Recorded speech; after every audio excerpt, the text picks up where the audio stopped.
नमस्कार, यो AB news खबरको संकेत हो। तपाईं अहिले एबी न्यूज @ 2 मा हुनुहुन्छ। म नयन सापकोटा। प्रारम्भमा मूल खबर। कांग्रेसद्वारा प्रतिनिधि सभा विघटन विरुद्ध आज देशभर प्रदर्शन। 330 वटै प्रदेश तहमा विरोध सभाको आयोजना।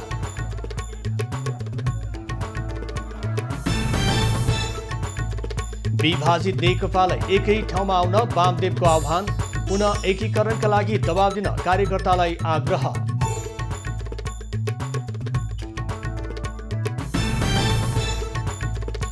बागमती सफाई अभियानको 400औं हप्ता पूरा। नदी किनारामा बगैँचा निर्माण, रुख रोप्ने लगायतका काम सम्पन्न।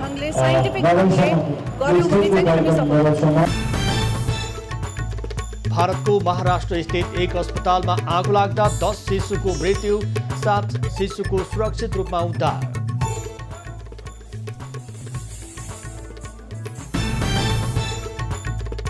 र भिक्टोरी हाफ म्याराथनको उपाधि सेनाका शिवबहादुर रायमाझीलाई। महिलातर्फ पनि सेनाकी निर्मला केसीले जितिन् उपाधि।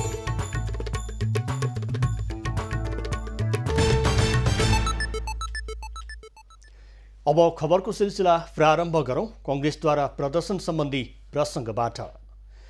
नेपाली कांग्रेसले प्रतिनिधि सभा विघटन विरुद्ध आज देशभर प्रदर्शन गरेको छ। देशभरका 330 प्रदेश तहमा विरोध सभा गरेको कांग्रेसले काठमाडौँ उपत्यकाका 5 स्थानमा र्याली तथा सभा आयोजना गरेको छ।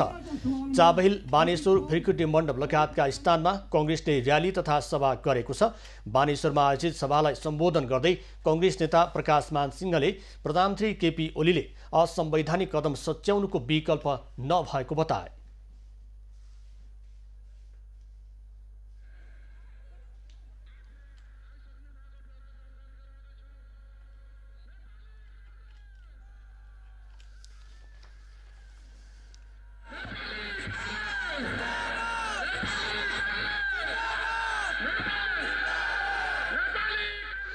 विश्वासको मत लिन नसकेर संसद विघटन गर्ने प्रधानमन्त्री ओलीले जनताको मत लिन निर्वाचन गर्छन् भनेर पत्याउन नसकिने उनको भनाइ छ। प्रधानमन्त्रीले असंवैधानिक र अलोकतान्त्रिक रूपमा प्रतिनिधि सभा विघटन गरेको भन्दै कांग्रेसले दोस्रो चरणको आन्दोलन थालेको हो। कांग्रेस केन्द्रीय समितिको निर्णयअनुसार कांग्रेसले सडक आन्दोलनको घोषणा गरेको हो। यसअघि पुस 13 गते विघटन विरुद्ध देशभरका 165 वटा निर्वाचन क्षेत्रमा कांग्रेसले प्रदर्शन गरेको थियो। नेकपा नेता वामदेव गौतमले पार्टीका दुवै पक्षलाई लडाईँ बन्द गरेर पुनः एक ठाउँमा आउन आह्वान गरेका छन्।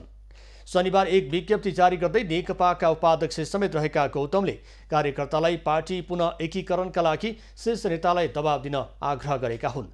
नेकपाका नेताहरूले कम्युनिस्ट आन्दोलन र कार्यकर्ताको भावना विपरीत पार्टी विभाजन गर्न लागेको प्रति गौतमले चिन्ता समेत प्रकट गरेका छन्। अन्तर्विरोधको समाधान गर्न नसक्दा नेकपा विभाजन नजिक पुग्नु शीर्ष नेताहरूको अयोग्यता भएको उनले उल्लेख गरेका छन्। अविश्वासको प्रस्ताव र प्रतिनिधि सभा विघटन दुवै गलत भन्दै उनले पुनः एकीकरणमा जोड दिएका हुन्। लडाईँ बन्द गरेर पुनर्मिलन गर्न र पार्टीमा उत्पन्न भएका सबै अन्तर्विरोधलाई पार्टी पद्धति अनुरूप सम्मानजनक ढङ्गबाट हल गर्न उनको आग्रह छ।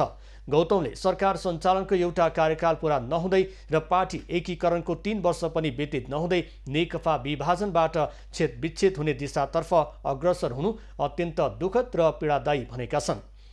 प्रधानमन्त्री केपी ओलीले पुस 5 गते प्रतिनिधि सभा विघटन गरेपछि नेकपा 2 समूहमा विभाजित छ। पार्टी विभाजन हुन नदिन गौतमले पुनः एकीकरणका लागि अभियान नै सञ्चालन गरेका छन्। संसद विघटनसँगै नेकपा विभाजित भए पनि हालसम्म गौतम तटस्थ छन्। उनले माघ 1 गते एकता अभियान घोषणा गर्दैछन्। त्यसका लागि 551 सदस्यीय केन्द्रीय कार्य समिति घोषणा गर्ने तयारी छ। प्रधानमन्त्री केपी ओलीका प्रेस सल्लाहकार सूर्य थापाले पूर्व प्रधान न्यायाधीशको वक्तव्यप्रति आपत्ति जनाएका छन्। पूर्व प्रधान न्यायाधीश मीनबहादुर रायमाझी, अनुपराज शर्मा, कल्याण श्रेष्ठ र सुशीला कार्कीले संयुक्त विज्ञप्ति प्रकाशित गर्दै संविधानको धारा 76 प्रतिनिधि सभा विघटनमा आकर्षित नहुने बताएपछि त्यसमा थापाले आपत्ति जनाएका हुन्। आज सामाजिक सञ्जाल मार्फत सल्लाहकार थापाले पूर्व प्रधान न्यायाधीशहरूले जारी गरेको संयुक्त वक्तव्य संवैधानिक प्रावधानका हिसाबले पूर्णतः गलत भएको बताएका हुन्। उनले संवैधानिक इजलासले गरिरहेको सुनवाईलाई प्रभावित गर्न पूर्व प्रधान न्यायाधीशले वक्तव्य जारी गर्नु गलत भएको उल्लेख गरेका छन्। सर्वोच्च अदालतको नेतृत्व गरिसकेकाले गति नछाडिदिए मात्रै पनि स्वतन्त्र न्यायपालिकाको मर्यादा र सम्मान अभिवृद्धि रहने थापाले उल्लेख गरेका छन्। वक्तव्यले अदालतलाई प्रभावित गर्ने र भिडको निहित चाहना मुताबिक फैसला गर्न प्रेरित र बाध्य गर्ने पूर्व प्रधान न्यायाधीशहरूको दुराशय स्पष्ट पारेको उनको दाबी छ। पूर्व प्रधान न्यायाधीशको विज्ञप्तिले सामाजिक मर्यादा र मानकका सारा स्थापित सीमा भत्काउनुका साथै न्यायिक क्षेत्रमा अराजकता र भिडतन्त्रमा पैरवीलाई नै व्यवहारमा प्रोत्साहन गर्ने आशंका समेत व्यक्त गरेका छन्। संसारभर अवकाश पाएका न्यायाधीशले फैसला सुनाउन खोजेको उदाहरण कहीँ नदेखिएको पनि उनले उल्लेख गरेका छन्। प्रतिनिधि सभा विघटनलाई सर्वोच्च अदालतका 4 पूर्व प्रधान न्यायाधीशले शुक्रबार विज्ञप्ति सार्वजनिक गर्दै असंवैधानिक भनेका थिए। राष्ट्रिय प्रजातन्त्र पार्टीका अध्यक्ष कमल थापाले अदालतमा विचाराधीन मुद्दामा कतैबाट पनि दबाव र प्रभाव पार्न नहुने बताएका छन्। ट्विट गर्दै उनले प्रतिनिधि सभा विघटन सम्बन्धी केही संवैधानिक अस्पष्टता भए पनि अदालतमा बहस भइरहेको विषयमा दबाव दिन नहुने बताएका हुन्। अध्यक्ष थापाले संविधान कार्यान्वयनमा देखिएका विवाद र अस्पष्टताको निरूपण गर्ने अधिकार सर्वोच्च अदालतको भएको पनि स्पष्ट पारेका छन्। सर्वोच्चका 4 पूर्व प्रधान न्यायाधीशहरूले शुक्रबार संयुक्त विज्ञप्ति जारी गर्दै संविधानका आकर्षित नहुने धारा प्रयोग गरी प्रतिनिधि सभा विघटन गरिएको निष्कर्ष सार्वजनिक गरेपछि थापाको भनाई आएको हो। नेकपाका अध्यक्ष पुष्पकमल दाहाल आज भारतबाट स्वदेश फर्कदैछन्। पत्नी सीताको उपचारका लागि सोमबार मुम्बई गएका दाहाल काठमाडौँ आउन लागेका हुन्। पत्नीको उपचार प्रक्रिया अघि बढेकाले छोरीहरूलाई छोडेर उनी फर्कन लागेका हुन्। उपचारका क्रममा केही जटिलता भए मात्रै दाहाल पुनः भारत जाने बताइएको छ। सीताको मुम्बई स्थित न्युरोजेन ब्रेन एन्ड स्पाइन इन्स्टिच्युटमा उपचार भइरहेको छ। उनको न्युरोसर्जन डाक्टर आलोक शर्माको टोलीले उपचार गरिरहेको छ। सीता लामो समयदेखि पार्किन्सन जस्तो देखिने एक जटिल प्रकारको रोगबाट पीडित छन्। खानेपानी तथा सरसफाई मन्त्री मणि थापाले नेकपाका अध्यक्ष पुष्पकमल दाहालले कु गर्न खोज्दा प्रधानमन्त्री केपी ओलीले असफल बनाएर देशलाई बचाएको बताएका छन्। शनिबार काठमाडौँमा आयोजित कार्यक्रममा उनले दाहालमाथि संविधान र लोकतन्त्रमाथि कु गर्न खोजेको आरोप लगाएका हुन्। पार्टीभित्रको झगडाले देश अस्थिरतातर्फ जान खोजेको र यसलाई रोक्न नयाँ म्यान्डेटको आवश्यकता परेको मन्त्री थापाको जिकिर छ।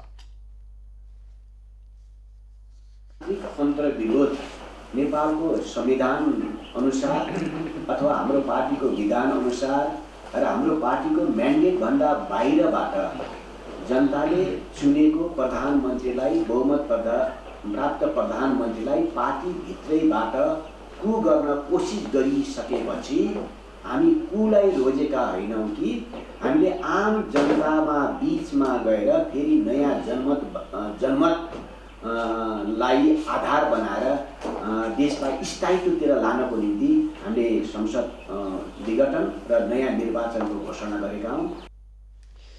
मन्त्री थापाले चुनावको विकल्प नभएको भन्दै त्यस विपरीत गए प्रतिगमनको बाटोमा देश जाने बताए। अदालतको निर्णय अगाडि नै विचाराधीन मुद्दालाई प्रभावित पार्न खोजिएको उनको आरोप छ। दाहाल नेपाल समूह सडकमा आउनुलाई लोकतन्त्रको अधिकार भएको थापाले बताए। त्रिभुवन विश्वविद्यालय र आन्दोलनरत त्रिवी आंशिक प्राध्यापक सङ्घबीच 7 बुँदे सहमतिसँगै आन्दोलनका कार्यक्रम फिर्ता भएको छ। विश्वविद्यालय र सङ्घबीच गैराती भएको सहमतिमा त्रिवीमा कार्यरत कम्तीमा एक शैक्षिक सत्र पूरा गरेका आंशिक शिक्षकलाई सम्बन्धित क्याम्पसको आवश्यकता, औचित्यता, ज्येष्ठता, अनुभव र कक्षा भारका आधारमा शिक्षण सहायक सरह करारमा नियुक्त दिने सहमति भएको छ। यसरी नियुक्त शिक्षकले क्याम्पसको आन्तरिक स्रोतबाटै पारिश्रमिक पाउने गरी व्यवस्थापन गर्ने र त्यस्ता शिक्षकले त्रिवीको प्राज्ञिक अध्ययन तथा अनुसन्धानमा पनि समावेश हुन पाउने भएका छन्। एक शैक्षिक सत्र अध्यापन गरेका आंशिक शिक्षकलाई त्रिवी सेवा आयोग प्रवेशमा उमेर हद नलाग्ने गरी नियम संशोधन गर्न विश्वविद्यालयले प्रक्रिया अघि बढाउने पनि सहमति भएको छ। सहमतिमा विश्वविद्यालयका तर्फबाट वार्ता समितिका संयोजक सह प्राध्यापक विष्णुप्रसाद खनाल र सङ्घका तर्फबाट मोहन प्रसाद घिमिरे लगायतको हस्ताक्षर रहेको छ। हाल त्रिवीमा करिब 2000 आंशिक प्राध्यापक छन्। सप्तरीको सडक खडक नगरपालिका 4 अमाहामा शनिबार बिहान करेन्ट लागेर एउटा हात्ती मरेको छ। स्थानीयले हात्ती धपाउनका लागि बिछ्याएको विद्युतीय तारमा परेर भाले हात्ती मरेको हो। कोशी टप्पु वन्यजन्तु आरक्षीबाट आएको हात्ती खडक नगरपालिकाको बस्तीमा पस्ने क्रममा करेन्ट लागेर मृत्यु भएको इलाका प्रहरी कार्यालय कडर बोनाले जनाएको छ। कोशी टप्पु वन्यजन्तु आरक्षीबाट दैनिक आउने हात्तीले दुःख दिन थालेपछि स्थानीयले विद्युतीय धरा निर्माण गरेका हुन्। हात्ती आतंकका कारण स्थानीय रातभर जाग्राम बस्ने गरेका छन्। आरक्षीबाट निस्कने हात्तीले सप्तरीका विभिन्न स्थानमा ठूलो जनधनको क्षति पुर्याउँदै आएको छ। राष्ट्रिय गौरवको आयोजना अन्तर्गत पर्ने पतलैया बिरगञ्ज व्यापारिक मार्ग सडक निर्माणको काम थपिएको समयमा पनि पूरा नहुने भएको छ। 2 वर्षभित्र सम्पन्न हुने गरी सुरु भएको व्यापारिक मार्ग निर्माणको काम 4 वर्ष बित्न लाग्दा पनि पूरा नहुने योजना कार्यालय पतलैयाले जनाएको छ।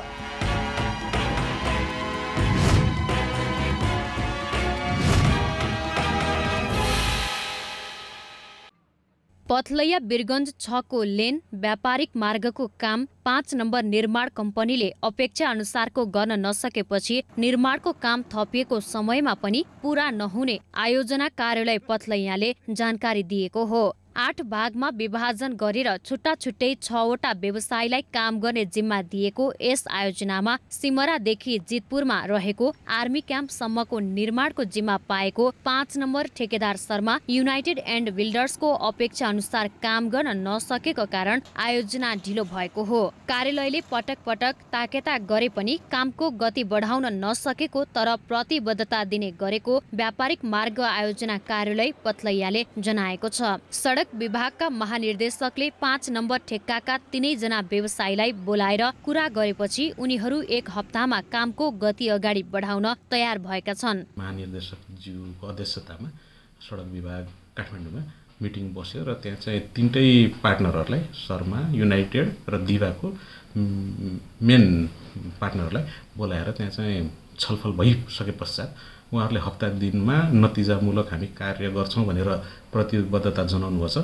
70% भौतिक प्रगति रहेको यस आयोजनामा 2वटा कम्पनीले काम अन्तिम चरणमा पुर्याएको र बाँकीले पनि काम गर्दै गरेको व्यापारिक मार्ग आयोजना कार्यालयले जनाएको छ। प्राय सबै ठेक्काको म्याद माघ मसान्तसम्म रहे पनि कोरोना कालमा काम गर्न समस्या भएको भनी आएको निवेदन अनुसार 6 महिना समय थप गर्न सकिने सम्भावना रहेको छ। कोरोनाको कारणले गर्दा चाहिँ लकडाउनले गर्दाखेरि काम गर्न सकिएन भन्ने कुराहरू आएको छ र त्यसले गर्दा चाहिँ 6 महिनादेखि लिएर 9 महिनासम्म म्याद थप गर्ने भन्ने एउटा डिसिजन हुनेवाला छ। त्यो अनुसार भयो भने चाहिँ सायद श्रावणसम्म म्याद थप हुन्छ होला। बाटो विस्तारका लागि सडक विभागले गत 2073 साल असार 29 गते 30 महिनाको समय अवधि तोकेर सडक निर्माण काम सुरु गरेको थियो। सम्झौता अनुसार 2074 साल पुस महिनाभित्र काम सम्पन्न गरिसक्नु पर्ने थियो तर समयमा काम पूरा नभएपछि योजना कार्यालय पथलैयाले काम सम्पन्न गर्न पटक पटक निर्माण व्यवसायीलाई समय थप गर्दै आएको छ। 5 अर्ब 50 करोडको लागतमा निर्माण हुन लागेको यस सडक खण्ड निर्माण गर्न योजनाको कार्यालयले 8वटा ब्लक मार्फत काम अगाडि बढाइरहेको छ।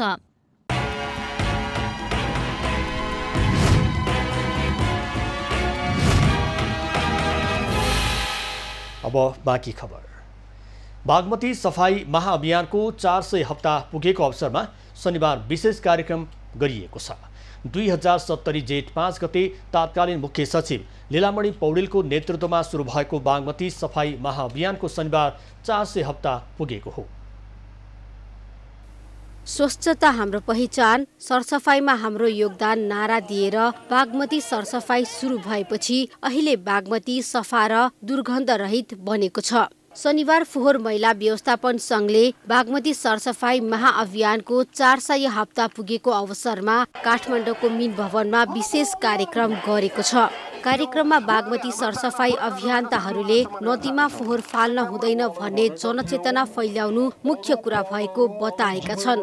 त्यस्तै सरकारले बागमती लगायत कुनै पनि नदीमा फोहोर फाल्ने, ढल मिसाउने काम गर्नेलाई कानुनी कारबाही हुने गरी कानुन निर्माण गर्नुपर्नेमा जोड दिएका छन्। कार्यक्रममा सहभागी कलाकार मनिषा कोइरालाले नदीमा मिसाउँदै आएको फोहोरलाई आधुनिक प्रविधिको प्रयोग गरी ऊर्जा उत्पादनमा लगाउने योजना सरकारले ल्याउनु पर्ने बताइन्। फोहोर मैलाहरू निस्किएको त्यसबाट चाहिँ नि बिजुली आउँछ भने मैले आर्टिकल्सहरू पढिरहेको थिएँ, त्यो एकदमै राम्रो कुरा हो। त्यसैले हामीले चाहिँ अलि अर्गनाइज ढङ्गले साइन्टिफिक ढङ्गले गर्यौँ भने चाहिँ हामी सफल। कलाकार आनी छोइङ डोल्पाले पनि शरीरलाई रक्त सञ्चारले सफा गरे जस्तै नदीलाई मानिसले सफा गर्नुपर्ने बताइन्। राज्यले पनि फोहोर तथा ढल नदीमा मिसाउन नहुने सम्बन्धमा छुट्टै कानुन निर्माण गर्नुपर्ने उनको भनाइ छ। राज्यले एउटा कानुन एउटा व्यवस्था यस्तोरी स्थापना गरिदिए झन् राम्रो हुन्थ्यो, जसले गर्दाखेरि भोलि आएर यो खोला नालाहरू चाहिँ निरन्तर फोहोर नगइराखोस्। जसरी ढल योहरू फोहोरहरू जुन हामीले नदी नालामा हामीले फ्याल्ने गर्नेछौँ, त्यसलाई एउटा राज्यले कानुनै तोकिदियोस् कि त्यो गर्न पाइँदैन। नदीमा फ्याँकिएको फोहोर हटाउन नागरिक स्तरबाट उल्लेखनीय सहभागिता भएको थियो। महाअभियानमा सरकारी कर्मचारी, नेपाली सेना, नेपाल प्रहरी, सशस्त्र प्रहरी, नागरिक अगुवाहरू, कलाकार, विद्यार्थी, विभिन्न सङ्घ संस्थाहरू र जनप्रतिनिधिहरूको सहभागिता हुने गरेको छ। प्रत्येक शनिबार नागरिकहरू स्वस्फूर्त रूपमा बागमती सरसफाइमा जुटेपछि अहिले बागमती नदीबाट दुर्गन्ध हटेको छ भने नदीमा सफा पानी बग्न थालेको छ। यो अवधिमा नदी किनारामा बगैँचा निर्माण हुने, रुख रोप्ने लगायतका काम भएका छन्। बागमती नदीको विभिन्न ठाउँमा 26 वटा पार्क निर्माण गर्ने लक्ष्य राखिएको छ। काठमाडौँको चन्द्रागिरी नगरपालिकाले सार्वजनिक जग्गा संरक्षणमा सक्रियता देखाएको छ। भूमाफियाले जग्गा हडप्न थालेपछि महानगरले संरक्षणका लागि पहल थालेको हो। सार्वजनिक जग्गा अतिक्रमण गर्ने क्रम बढेपछि काठमाडौँको चन्द्रगिरी नगरपालिका वडा नम्बर 6 बाला गाउँको कुसुरो चौरको संरक्षण थालिएको छ।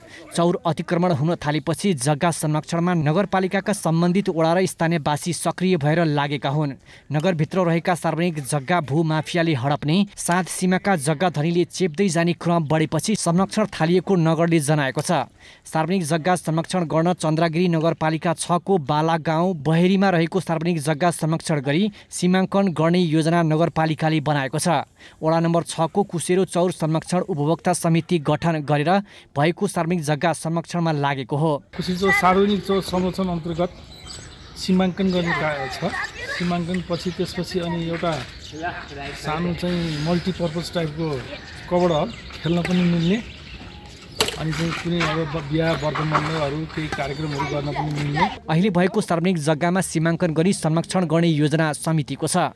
समितिले जग्गा संरक्षण गरेर ज्येष्ठ नागरिक लगायतका व्यक्तिहरूलाई आरामसँग बस्ने सामाजिक भवन बनाउन लागि छ।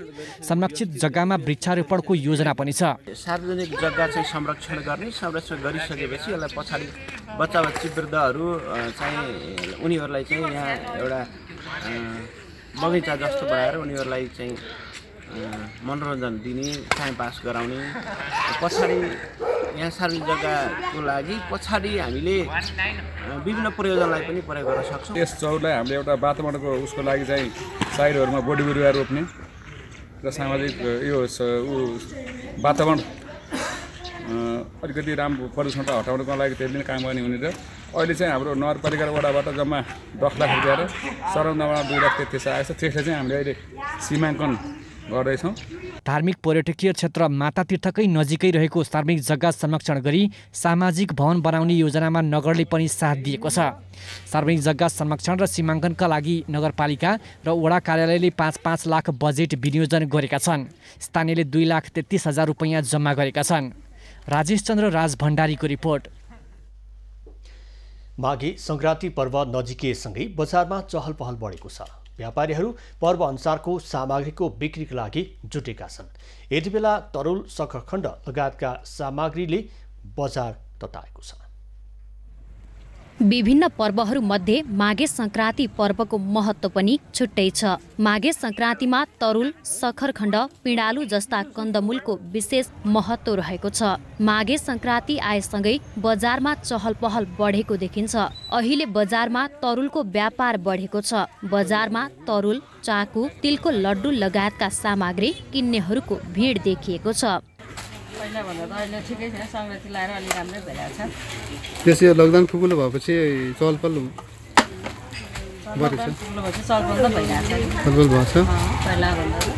माघे संक्रान्तिमा तरुल तथा पिँडालुको विशेष महत्त्व हुने गर्छ। तरुल लगायतका कन्दमूल बिना माघे संक्रान्तिको पर्व अधुरो नै हुने गर्दछ। पुसको अन्तिम दिन अर्थात् मसान्तमा तरुल लगायतका कन्दमूल उसिनेर भोलिपल्ट माघे संक्रान्तिका दिन घिउ चाकु सहित खाने परम्परा रहेकाले यो पर्वलाई घिउ चाकु पर्व पनि भनिन्छ। माघे संक्रान्ति नजिकिँदै गर्दा बजारमा तरुलको माग बढेको व्यापारी बताउँछन्।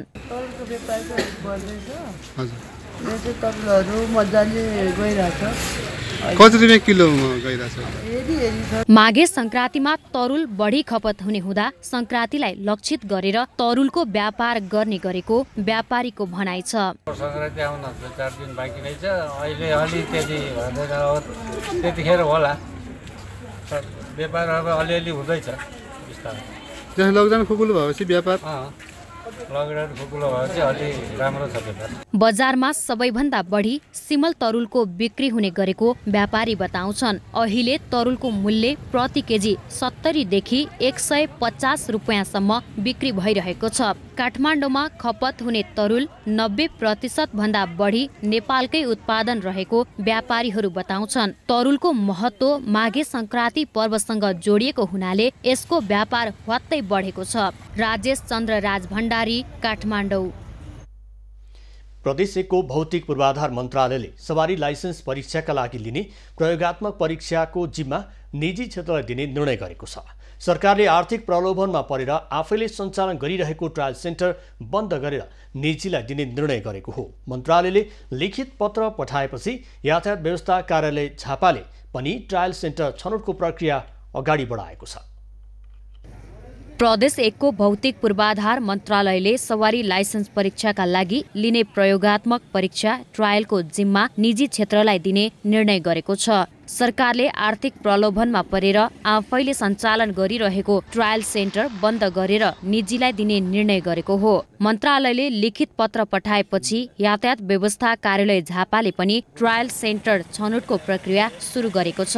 प्रदेश 1 मा यातायात व्यवस्था कार्यालय झापा र सुनसरीले जग्गा भाडामा लिएर निशुल्क रूपमा ट्रायल सेन्टर सञ्चालन गर्दै आएका थिए। तर भौतिक पूर्वाधार विकास मन्त्रालयको जिम्मेवारी पनि सम्हालिरहेका प्रदेश 1 का मुख्यमन्त्री शेरधन राईले सरकारी ट्रायल सेन्टर बन्द गरेर निजी ट्रायल सेन्टर छनौट गर्ने निर्णय गरेका हुन्। हामीले चाहिँ भेटी त्यहाँ केही संरचनाहरू निर्माण गर्नु पर्यो। भौतिक ती संरचनाहरू चाहिँ ट्रायल हाम्रो चाहिँ लिज अवधि समाप्त भएपछि त्यसको अस्तित्व के हुने, कता लाने, भौतिक संरचना उठाएर चाहिँ ल्याउन पनि नमिल्ने अवस्थामा प्रदेश सरकारले यस्तो अवस्थामा निजी क्षेत्रका मापदण्ड पुगेका ट्रायल सेन्टरहरूलाई न्यूनतम सेवा शुल्क लिने गरी प्रतिस्पर्धाका आधारमा छनौट गरेर सञ्चालन गर्नु भनेर हामीले पत्रचार गरेपछि मुख्यमन्त्री कार्यालयबाट आएको छ। संघीय सरकार मातहत रहँदा यातायात व्यवस्था कार्यालयले लाइसेन्सको ट्रायल निशुल्क रूपमा सञ्चालन गर्दै आएको थियो। प्रदेश मातहत आएपछि मुख्यमन्त्री स्तरीय निर्णय गरेर निजी क्षेत्रलाई जिम्मा दिने र ट्रायल दिँदा शुल्क तिर्नुपर्ने भएको छ। छनौटमा पर्ने ट्रायल सेन्टरमा मापदण्ड अनिवार्य हुने यातायात व्यवस्था कार्यालयका मेकानिकल इन्जिनियरहरूको भनाइ छ। अनिवार्य रूपमा सवारी साधनहरू पनि अलि कन्डिसनकै हुनुपर्ने र सवारी साधनहरू पुग्दो हुनुपर्ने, महिला शौचालय पुरुष शौचालय छुट्टाछुट्टै हुनुपर्ने, प्रशस्त पार्किङ सुविधा भएको र इन्स्ट्रक्टरहरू सिकाउनेहरू पनि मेकानिकल इन्जिनियरदेखि वर्षसम्मको पनि व्यवस्था भएको हुनुपर्ने। बिर्तामोडमा रहेको कान्तिपुर ड्राइभिङ सेन्टरको आर्थिक प्रलोभनमा परेर प्रदेशले भाडाका जग्गामा संरचना भए पनि ट्रायल अन्यत्र गर्न लागेको भन्दै झापाका केही ड्राइभिङ सेन्टरले आपत्ति प्रकट गरेका छन्। नपुग्दै अर्को ठाउँमा चाहिँ सार्ने किन त्यो कानुन एउटा देशमा एउटै लागू हुनुपर्छ। इटरीमा चाहिँ सरकारले मर्मतको लागि पैसा दिइरहेको छ भने यो झापामा त मर्मतको लागि दिन सकिन्छ। तब सक्दैनन् भने हामी मोटर ड्राइभिङ सङ्घ झापाले हामी रिपेयर गरिदिन्छौँ। गुठीलाई भाडा दिने पैसा सरकारको हातमा छैन भने हामी पनि दिन सक्छौँ। मन्त्रालयले यातायात व्यवस्था कार्यालय झापालाई मापदण्ड पुगेको, यातायात व्यवस्था निर्देशनालयमा दर्ता भएको, नियमानुसार नवीकरण भएको, सबैभन्दा कम शुल्क लिने ट्रायल सेन्टर छनौट गरेर कार्य सुचारू गर्न निर्देशन दिएको छ। तर झापामा भएका कुनै पनि ड्राइभिङ सेन्टर यी मापदण्ड पूरा गरेर सुचारू भएका छैनन्। सन्तोष नेउपाने, झापा। सरकारको पूर्ण स्वामित्वमा रहेको नेपाल आयल निगमले उपभोक्तालाई चर्को मूल्यमा पेट्रोल बेचेर कमाएको नाफाबाट कर्मचारीलाई करोडौं रुपियाँ बोनस वितरण गर्ने भएको छ। सरकारी संस्थाले नाफा भएको रकम संस्थाको भौतिक क्षमता बढाउन खर्च गर्नुपर्नेमा जनताको रगत पसिनाबाट कमाएको रकम कर्मचारीलाई बोनस वितरण गर्नु यहाँभन्दा लज्जास्पद विषय के नै हुन सक्छ र? अन्तर्राष्ट्रिय बजारमा पेट्रोलियम पदार्थको मूल्य गिरावट आउँदा समेत आम उपभोक्ताबाट चर्को मूल्य असुलेर अरबौं नाफा कमाएको आयल निगमले कर्मचारीहरूलाई करोडौं रकम बोनस वितरण गर्दैछ। लामो समयदेखि घाटामा गएको नेपाल आयल निगमले पछिल्लो समय कमाएको नाफाबाट कर्मचारीलाई 6 करोड रुपैयाँ भन्दा बढी रकम बोनस वितरण गर्ने भएको छ। सरकारी स्वामित्वमा रहेको निगमले सहायक स्तरका कर्मचारीलाई 2 महिना 15 दिनको र अधिकृत वा सोभन्दा माथिल्लो स्तरका कर्मचारीलाई 2 महिनाको तलब बराबरको रकम बोनस वितरण गर्न लागेको हो। नागरिकबाट चर्को मूल्य असुलेर निगमले कमाएको नाफाबाट विगतदेखि नै कर्मचारी पोस्ने काम भइरहेको छ। निगमले काम गरेर बोनस खुवाएको नभई खरिद मूल्य भन्दा करिब 53% मूल्य बढाएर उपभोक्तालाई शोषण गर्दै महँगो मूल्यमा पेट्रोल बेचेर बोनस बाँडेको उपभोक्ता अधिकार कर्मीको भनाइ छ। नेपाल आयल निगमले साँच्चै काम गरेर नाफा खाएर यो बोनस खान खोजेको होइन। उनीहरूले आम उपभोक्ता अन्तर्राष्ट्रिय बजार मूल्यभन्दा 53% मूल्य बढाएर आम उपभोक्तालाई जुन किसिमको ठगिएको छ, शोषण गरेको छ, त्यो शोषण गरेर उनीहरूले उपभोक्ताको एक हिसाबले रगत चुसे जस्तै चुसेर अनि पाकबन्दामै बोनस खाने काम गरेको। केही दिन अघि बसेको सञ्चालक समितिको बैठकले कर्मचारीलाई बोनस वितरण गर्ने निर्णय गरेको थियो। बोनस वितरण गर्न अर्थ मन्त्रालयबाट स्वीकृत आइसकेको छैन, तर अनुमति दिने प्रक्रियामा रहेको बुझिएको छ। आयल निगमको आर्थिक अवस्था सुदृढ बन्दै गएको भन्दै कर्मचारीको मनोबल बढाउन बोनस वितरण गर्न लागेको आयल निगमको भनाइ छ। कर्मचारीहरूले यत्रो कोभिडको बेलामा पनि काम गरेको यहाँहरूले देख्नु भएको छ हैन। निगमकै करिब 45-50 जना कर्मचारीहरू कोभिडबाट संक्रमणमा पनि पर्नुभयो। यी सब यसरी काम गरेर आउने क्रममा संस्था नाफामा गएपछि नेपाल सरकारको प्रचलित नियम कानुन अनुसार 1% जुन पाउनुपर्ने हो त्यो अनुसार संस्थाका कर्मचारीहरूले पनि पाउनुपर्छ भन्ने कुरा चाहिँ भयो। निगमले आर्थिक वर्ष 71-72 देखि कोष बनाई नाफा गरेको रकम कर्मचारीलाई बोनस वितरणका लागि जम्मा गरेर राखेको छ। अहिलेसम्म 3 अर्ब 29 करोड रुपैयाँ जम्मा भइसकेको छ। आर्थिक वर्ष 76-77 मा निगमले 1 खर्ब 82 अर्बको पेट्रोलियम पदार्थ किनेर 2 खर्ब 5 अर्बमा बेचेको थियो, जसबाट निगमले 22 अर्ब 79 करोड रुपैयाँ नाफा आर्जन गरेको थियो। सो नाफाबाट सबै किसिमका खर्च कटाएर निगमले अपरेसन प्रॉफिट 17 अर्ब 42 करोड रुपैयाँ कमाएको थियो, जसको 1% हुन आउने रकम 17 करोड 42 लाख रुपैयाँ बोनस बापत छुट्याएको छ। निगमले जनताको करबाट पेट्रोलियम पदार्थ किनेर तिनै जनतालाई महँगोमा बेचेर नाफा कमाएको हो, जुन एउटा सामान्य निजी कम्पनीले पनि यो काम गर्न सक्छ। फेरि सरकारी संस्थाले नाफा भएको रकम संस्थाको भौतिक क्षमता बढाउन खर्च गर्नुपर्नेमा जनताको रगत पसिनाबाट कमाएको रकम कर्मचारीलाई बोनस वितरण गर्नु यहाँ भन्दा लज्जास्पद विषय के नै हुन सक्छ र? बेलायतबाट फर्किएका 8 जना मध्ये 3 जनामा नयाँ प्रजातिको कोरोना भाइरस आशंका गरिएको नमुना राष्ट्रिय प्रयोगशालाले आइतबार हङकङ पठाउने तयारी गरेको छ। गत हप्ता नै नमुना परीक्षणका लागि हङकङ पठाइने भनिए पनि नमुना पठाउन ढिला भएको हो। गत पुस 1 गते बेलायतबाट आएका 277 जना मध्ये 8 जनामा कोरोना संक्रमण देखिएको थियो। बेलायतमा नयाँ प्रजातिको कोरोना देखिएकाले बेलायतबाट आएकालाई आइसोलेसनमा बस्न र पीसीआर परीक्षण गर्न समेत भनिएको थियो। सोही क्रममा बेलायतबाट आएकाहरू मध्ये 8 जनामा कोरोना संक्रमण पुष्टि भएको स्वास्थ्य मन्त्रालयले जनाएको थियो। तर 8 जना मध्ये पनि 3 जनामा नयाँ प्रजातिको कोरोना आशंका गरिएसँगै परीक्षणका नमुना गत हप्ता नै हङकङ पठाइने भनिएको थियो, तर नमुना अझै पठाइएको छैन। नमुना अन्तर्राष्ट्रिय मापदण्ड अनुसार पठाइने भएकाले समय लागेको राष्ट्रिय जनस्वास्थ्य प्रयोगशालाले जनाएको छ। अब जस्तो हामीले WHO लाई रिक्वेस्ट गर्नु पर्यो, WHO ले आफ्नो हेडक्वार्टरलाई रिक्वेस्ट गर्छ, हेडक्वार्टरले त्यसपछि सम्भावित ल्याब यो हुन सक्छ भनेर त्यो ल्याबलाई कन्ट्याक्ट गर्नुहुन्छ। ल्याबले हुन्छ भनेपछि त्यो ल्याबले फेरि आफ्नो कन्ट्रीको आफ्नो सरकारसँग अप्रुभल लिनुपर्छ कि म चाहिँ यस्तो यस्तो खाले स्याम्पल चाहिँ इम्पोर्ट गर्न चाहन्छु भनेर। त्यो इम्पोर्ट पर्मिट आइसकेपछि बल्ल त्यो फेरि कुरियरलाई दिइन्छ र त्यसपछि कुरियरले फ्लाइट खोज्न थाल्छ। पुस यता बेलायतबाट आएकाहरू मध्ये 150 जना भन्दा बढीको नमुना परीक्षण गरिएकोमा 8 जनामा कोरोना पुष्टि भएको छ। ती मध्ये पनि 3 जनामा नयाँ भाइरस भएको शंका गरिएको छ। तर नेपालमा नयाँ भाइरस हो होइन भनेर छुट्याउने प्रविधि अभावमा 3 जनाको नमुना हङकङ पठाइने तयारी गरेको राष्ट्रिय जनस्वास्थ्य प्रयोगशालाको भनाइ छ। नमुना परीक्षणका लागि सबै प्रक्रिया पूरा भएको र आइतबार नमुना पठाएर सोमबार हङकङ पुग्ने राष्ट्रिय जनस्वास्थ्य प्रयोगशालाले जनाएको छ। साथै नमुना परीक्षण नतिजाका लागि करिब 2 हप्ता लाग्ने समेत प्रयोगशालाले जनाएको छ। किन सिक्वेन्सिङ चाहिँ अलिकति अब जसले पनि ब्याचमै गर्न खोज्नुहुन्छ, किन त्यो एउटा मात्र गर्दाखेरि धेरै नै महँगो पर्छ। त्यो हिसाबले चाहिँ हामीले अब रिक्वेस्ट चाहिँ ल्याबलाई छिटोभन्दा छिटो गरिदिनु पर्यो भनेर रिक्वेस्टिङ गर्छौँ। तर यति दिनमै आइसक्छ भन्न चाहिँ अप्ठ्यारो छ, 2 हप्तासम्म चाहिँ थप लाग्न सक्छ। बेलायतमा देखिएको नयाँ प्रजातिको भाइरस 37 वटा भन्दा बढी देशमा फैलिसकेको छ। पुरानो स्वरूप भन्दा 70% बढी संक्रामक मानिएको यो भाइरस नेपालमा फैलिएको अवस्थामा यसले निकै क्षति हुने भन्दै विज्ञहरूले चिन्ता व्यक्त गरेका छन्। यस्तो अवस्थामा नयाँ भाइरस हो होइन भन्ने कुरा छिटो भन्दा छिटो यकिन गरी आवश्यक सतर्कता अपनाउनु पर्ने देखिन्छ। एबी न्यूज खबरका लागि क्यामेरामा सुरेश रजकको साथमा त्रिगुडा भट्टराई बस्नेत, काठमाडौँ।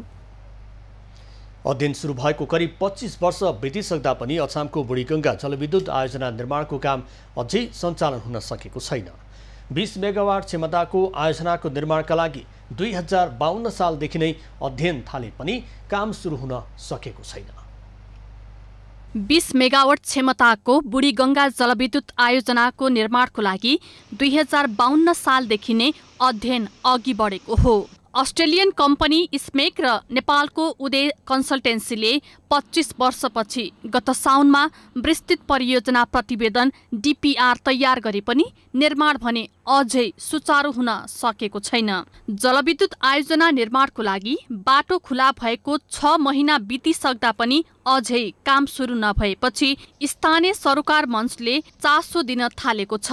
बुढीगङ्गा जलविद्युत आयोजना सरोकार मञ्चले पटक पटक काम सुरु गर्न दबाब दिइरहेको भए पनि सुनवाई नभएको जनाएको छ। धेरै भन्दा धेरै पालिकाको अध्यक्षलाई यति अनुरोध गरेर हामीलाई हिँड्ने बाटो बनाइदिनु पर्यो।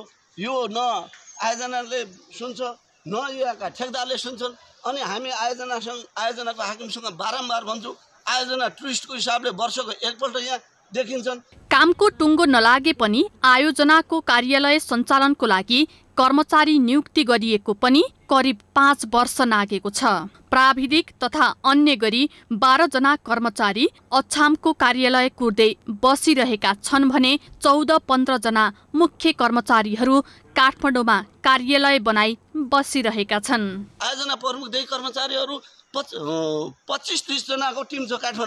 काठमाडौँ बसिरहेका छन्। मौज मस्तीमा करोड भन्दा बढीका फर्चुनर गाडी लगायतका गाडी प्रयोग गरिरहेका छन्। आयोजना स्थलसम्म पुग्ने 767 मिटर सडक र पक्की पुल निर्माणको काम पनि अलपत्र छ। 2073 सालमा सुरु भएको पक्की पुल निर्माण पूरा हुन नसकेको हो। अध्ययन सुरु भएको 25 वर्षमा DPR तयार भएकोमा जलविद्युत आयोजनाको निर्माण 2080 भित्र सम्पन्न गर्ने लक्ष्य राखिएको छ। बुढीगङ्गा जलविद्युत आयोजनामा साउदी विकास कोषले 3 अर्ब 20 करोड र कुवेत विकास कोषले 1 अर्ब 80 करोड ऋण लगानी गर्ने र बाँकी अपुग रकम नेपाल सरकारले लगानी गर्ने बताइएको छ। उत्पादित विद्युत सुदूरपश्चिम प्रदेशका विभिन्न जिल्लाहरूमा खपत हुनेछ। कैलालीको पहलमानपुरसम्म लाइन विस्तार गरेर केन्द्रीय प्रसारण लाइनमा समेत जडान गर्ने लक्ष्य छ।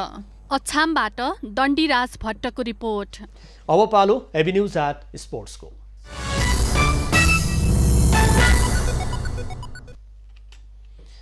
जितगढी किल्लाको प्रवर्धन गर्ने उद्देश्यले बुटोलमा सम्पन्न भिक्टोरी हाफ म्याराथनको उपाधि खड्कदलगण रोल्पाका शिवबहादुर राय माझीले हात पारेका छन्। बुटोलको जितगढी किल्लामा नेपाली फौजले प्रदर्शन गरेको वीरताको स्मरण गर्दै मध्यपश्चिम प्रेतना मुख्यालय योगीकोटी बुटोलको अगुवाई तथा लुम्बिनी प्रदेश उद्योग पर्यटन वन तथा वातावरण मन्त्रालयको सहयोगमा सम्पन्न म्याराथनको 21 किलोमिटर दूरी उनले 1 घण्टा 11 मिनट 49 सेकेन्डमा पूरा गर्दै उपाधि हात पारेका हुन्। यसैगरी नारायण दलगण कपिलवस्तुका सुभाष कार्कीले 1 घण्टा 14 मिनट 29 सेकेन्डमा दूरी पार गर्दै दोस्रो भयो भने विन्ध्यवासी बाहिनी चन्द्रौटा कपिलवस्तुका सशस्त्र प्रहरी बलका गौरव भण्डारीले 1 घण्टा 14 मिनट 51 सेकेन्डमा दूरी पार गर्दै तेस्रो स्थान हासिल गरेका छन्। यसैगरी महिलातर्फको उपाधि गरुड दल बुटोलकी निर्मला केसीले हात पारिन्। उनले 1 घण्टा 33 मिनट 34 सेकेन्डमा दूरी पार गरेकी हुन्। सशस्त्र प्रहरी बल विन्ध्यवासिनी बाहिनीका भावना साईले 1 घण्टा 36 मिनट 5 सेकेन्डमा पार गर्दै दोस्रो भइन् भने गोर्खा दल गण पाल्पाकी मिनिसा थापा 1 घण्टा 37 मिनट 20 सेकेन्डमा दूरी पार गर्दै तेस्रो भएकी थिइन्। विजेता प्रथम द्वितीय र तृतीय हुनेले क्रमशः नगद 25,000, 20,000 र 15,000 सहित प्रमाणपत्र प्राप्त गरेका छन्। लुम्बिनी प्रदेशका मुख्यमन्त्री शङ्कर पोखरेल, आन्तरिक मामिला तथा कानुन मन्त्री कुलप्रसाद केसी, नेपाली सेना मध्यपश्चिम प्रेतना मुख्यालयका प्रेतनापति उपरथी सञ्जय थापाले जितगढी किल्ला परिसरमा आयोजना गरिएको विशेष कार्यक्रममा विजेता लगायतलाई पुरस्कार वितरण गरेका थिए। लिभरपुलले एस्टन भिल्लामाथि सहज जित निकाल्दै एफए कपको चौथो चरणमा पुगेको छ। कोरोना संक्रमणका कारण युवा खेलाडीलाई मौका दिएको एस्टन भिल्लालाई लिभरपुलले 4-1 गोल अन्तरले पराजित गरेको हो। लिभरपुलका लागि साडियो मानेको 2, जर्जिन्हो र मोहम्मद सलाहको 1-1 गोल रह्यो। एस्टन भिल्लाका लोई बारीले 1 गोल फर्काए। अर्को खेलमा क्रिस्टल प्यालेसलाई 1-0 ले पराजित गरेको वुल्व्स पनि चौथो चरणमा प्रवेश गरेको छ। खेलको निर्णायक गोल एडम ट्रावरले गरेका थिए। अब पालो एबी न्यूज एट मौसम। एबी न्यूज एट मौसमको साथमा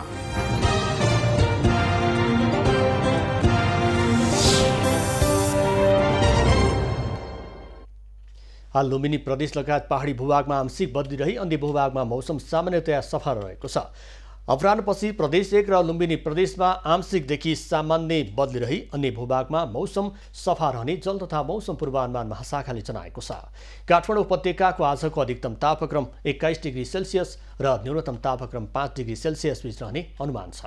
आज सूर्योदय बिहान 6:55 भयो भने सूर्यास्त साँझ 5:25 हुनेछ।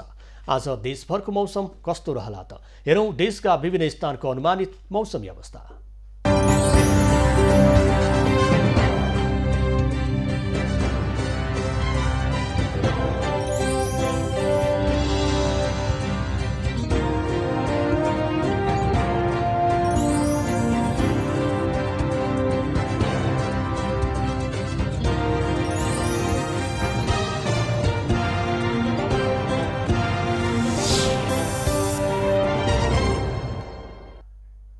अहिलेलाई खबरको क्रम यति नै। एबी न्यूज खबरका यी सहित अन्य विस्तृत खबरका लागि www.abnews.tv लगअन गर्न सक्नुहुनेछ। युट्युब, फेसबुक र ट्विटरमा पनि हामीलाई फलो गर्न सकिनेछ। खबरभित्रको खबरको लागि हेर्दै रहनुहोला एबी न्यूज खबर। नमस्कार।